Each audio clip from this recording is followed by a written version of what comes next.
Section 58.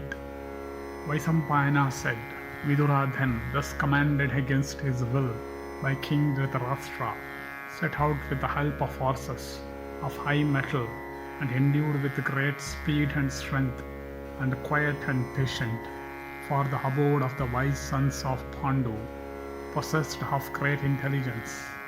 Vidura proceeded by the way leading to the capital of the Pandavas,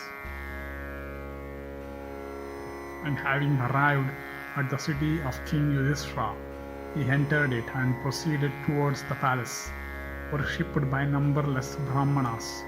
And coming to the palace, which was even like unto the mansion of Kuvera himself, the virtuous Vidura approached Yudhishthira, the son of Dharma, and the illustrious Ajamida, devoted to truth and having no enemy on earth, reverentially saluted Vidura and asked him about Dhritarashtra and his sons. And Yudhishthira said, O Kshata, thy mind seemed to be cheerless. Those that thou come here in happiness and peace. The sons of Dhritarashtra, I hope, are obedient to their old father.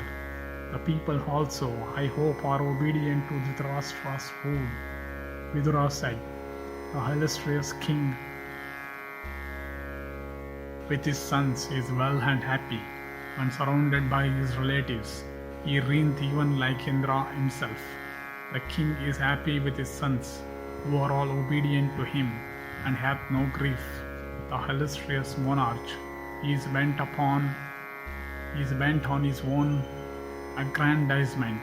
The king of the Kurus hath commanded me to enquire after thy peace and prosperity, and ask thee to repair to Hastinapura with thy brothers, and to say, after beholding King Dhritarashtra's newly erected palace, whether that one is equal to thy own. Repairing thither, O son of Pritha, with thy brothers enjoy hay in that mansion, and sit to a friendly match at dice.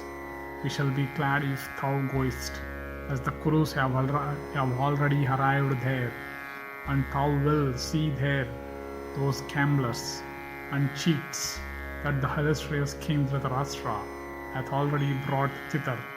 It for this, O king, that I have come hither, that the king's command be approved by thee. Yudhishthira said, O Kshata, if we sit to a match at dice, we may quarrel. What man is there who, knowing all this, will consent to gamble? What dost thou think fit for us? We all are obedient to thy counsels. Vidura said, I know that gambling is the root of misery, and I am strove to dissuade the king from it. The king, however, hath sent me to thee, having known all this. O learned one, do what is beneficial. Yudhishthira said, besides the sons of Dhritarashtra, what other dishonest gamblers are there all ready for play? Tell us, O Vidura, who they are, and with whom we shall have to play, staking hundreds upon hundreds of our possessions. Vidura said, O monarch Sakuni, the king of Gandharva, an adept at dice, having great skill of hand, and desperate in stakes, Vivingati, King Chitrasena, Satyavrata, Purumitra, and Jaya, these, O king, are there. Yudhishthira said, it would seem then that some of the most desperate and terrible gamblers, always depending upon deceit, are there. This whole universe, however, is at the will of its maker, under the control of fate. It is not free, O learned one. I do not desire at the command of King Dhritarashtra to engage myself in gambling. The father always wisheth to benefit his son. Thou art our master, O Vidura. Tell me what is proper for us. Unwilling as I am to gamble, I will not do so if the wicked Sakuni doth not summon me to it in the Sabha. If, however, he challengeth me, I will never refuse, for that, as settled, is my eternal vow.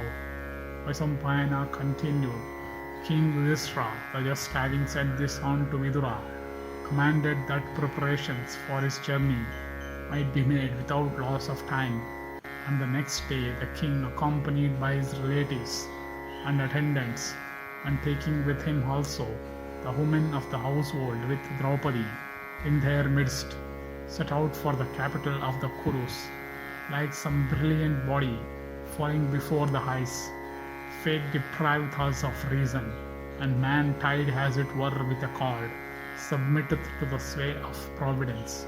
Saying this, King Yudhishthira, the chastiser of the foe, set out with Kshata, without deliberating upon that summons from Dhritarashtra, and that slayer of hostile heroes, the son of Pandu, and Prita, riding upon the car that had been given him by the king of Valhika, and attired also in royal robes, set out with his brothers, and the king blazing as it were with royal splendor, with Brahmanas walking before him, set out from his city, summoned by Dhritarashtra, and impelled by what had been ordained by Kala, time, and arriving at Hastinapur, he went to the palace of Dhritarashtra, and going there, the son of Pandu approached the king, and the exalted one then approached Bhishma, and Drona, and Karna, and Kripa, and the son of Drona, and embraced and was embraced by them all, and the mighty armed one, endued with great prowess, then approached Somadatta, and then Duryodhana, and Salya, and the son of Suvala, and those other kings also that had arrived there before him. The king then went to the brave Dusyasana, and then all to his other brothers, and then to Jayadratha, and next to all the Kurus, one after another.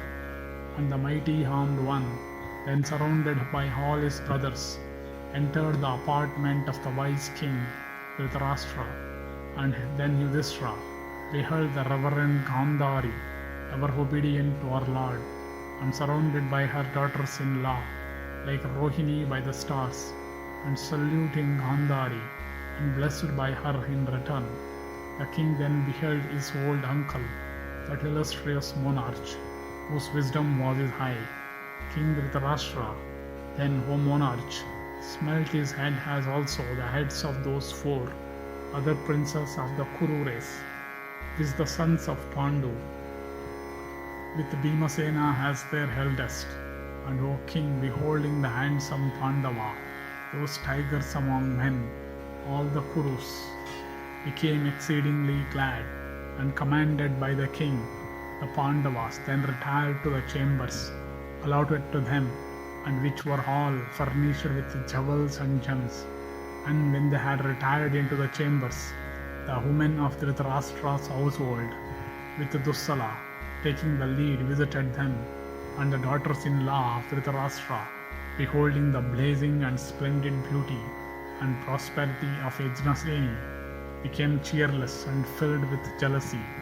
And those tigers among men, having conversed with the ladies, went through their daily physical exercises, and then performed the religious rites of the day.